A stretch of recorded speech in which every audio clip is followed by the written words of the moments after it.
ვიღვიძებ სავარაუდოდ საღამოსკენ ალბათ და იქ მოწესრიგდები, სანამ მოწესრიგები კი გახდება ამასობაში 9 საათი, 10 საათი და მე უკვე მოვდივარ კლუბში.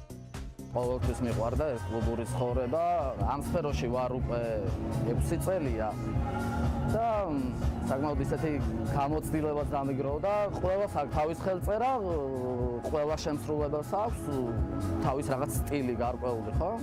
რა თქმა უნდა, ალბათ მეც მაქვს რაღაცა, ჩემი რაღაც ხაზი, არ ვიცი, რაღაც სტილი, რომელსაც უკრავ და მსმენელი უსმენს სიამოვნებით.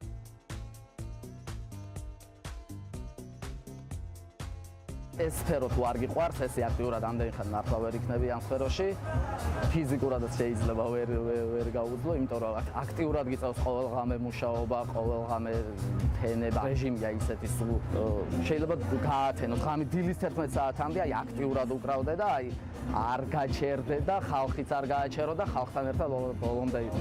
მთელი ამ დროის მანძილზე კი ფეხსეთ გეხარ, ცეკვა იქა მსმენელს უყურებ, რა უნდა, როგორ უნდა, ნუ აქ მარტო დაკვაზე არ არის, აქ უფრო ფსიქოლოგიურადაც მთლიანად ჩართული ხარ.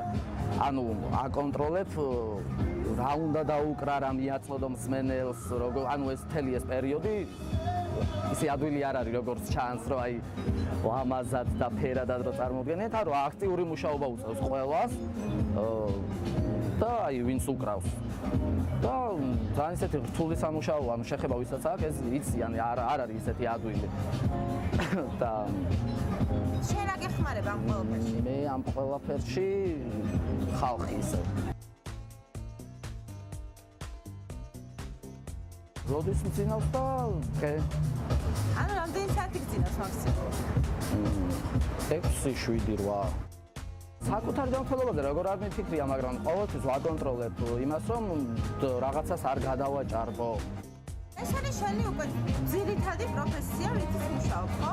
ფაქტიურად ჩამოყალიბდა, ნუ პროფესიით არ ვარ, მაგრამ კი, ფაქტიურად ესე ჩამომიყალიბდა.